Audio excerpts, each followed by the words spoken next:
Horace Pinker is a serial killer. He goes on death row. He gets shocked and comes back from the dead as an electric murderer. Horace Pinker's makeup was really interesting in that. Everything in that movie is practical, everything. The reason why Shocker really works is because the character of Horace Pinker, the murderer, is played by Mitch Pileggi, who was Skinner in The X-Files. He plays it really evil and mean and straight. Finger licking good. Watching horror movies being filmed by Wes Craven, there's never a dull moment.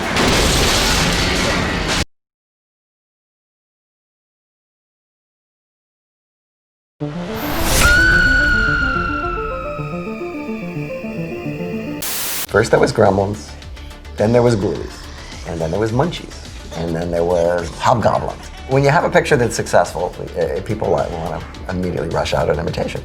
On the poster that they were using to sell the film, it had a ghoulie coming out of the toilet. And when the film was constructed, they watched it and said, "Where's the scene with the ghoulie coming out of the toilet?"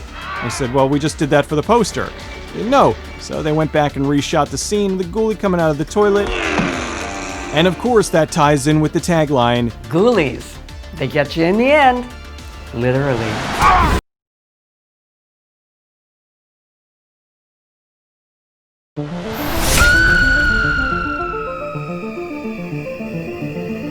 Silent Night, Deadly Night tells the story of Billy. As a child, witnesses his family get murdered by someone dressed as Santa Claus. And I didn't really even know the controversy until years later. There was a big hue and cry about turning Santa Claus into a serial killer. This scared people and made it want to be banned. One thing leads to another, and Billy is completely triggered and goes on a massive killing spree dressed as Santa. Punish! He impales me on my antlers, so never answer the door to strangers. Punish!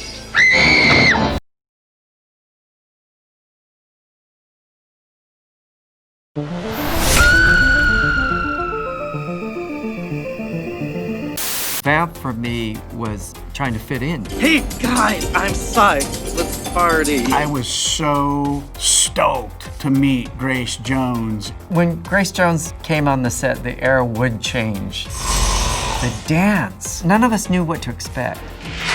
The red wig that she had on, at first I kept thinking it looked like Ronald McDonald. I said, how in the hell is this gonna work? But it worked. She came on to set 9 hours late one night saying, "Where's my man?" And the whole crew just went.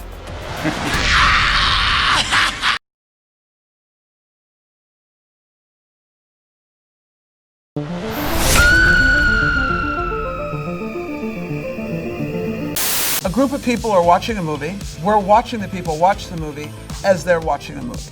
I pick up the mask, and something inside the mask scratches my face. In the ladies' room, I look in the mirror, and the audience sees things pulse, get bigger and bigger and bigger, and explode. And from that moment on, we're running. The birth of the demon, they love that. They love the guts of it. And by the way, it's demoni. That's how we say demons in Italy. It's demoni.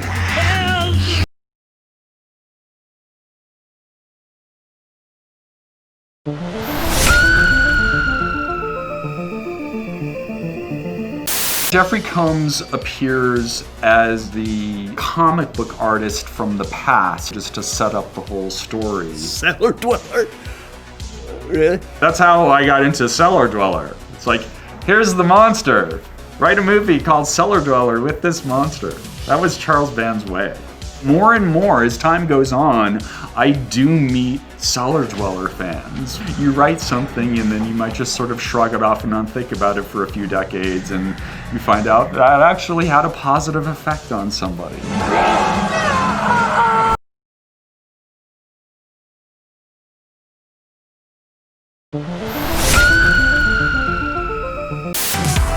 Cannibal Holocaust is interesting because it is the first in a whole kind of wave of found footage movies where you didn't know if it was real or not. Of course, by the time I saw it, you knew that it wasn't real. Diodato even was brought up on criminal charges for filming actual murders. There's a couple scenes in it that you just don't forget. The guy getting his cock chopped off. Don't ever go to the Amazon jungle, and that way you won't get your cock chopped off by a bunch of cannibal Holocaust feroxes. We were fucking weird as teenagers, man. Who would ever want to watch that?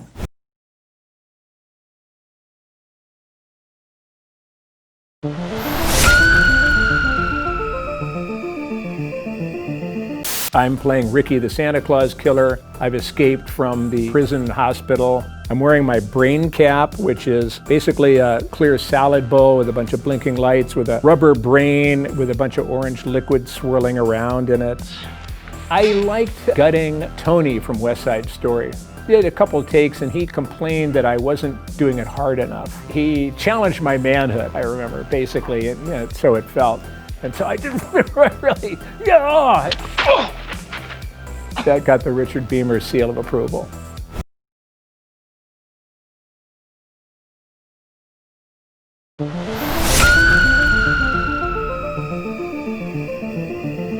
Maniac Cop is Bill Lustig's magnum opus. There's a killer on the streets, and he's killing indiscriminately. Tom Atkins plays the cop who's trying to uncover if it's really this killer cop back from the dead. It's called Maniac Cop because it's got a maniac cop in it.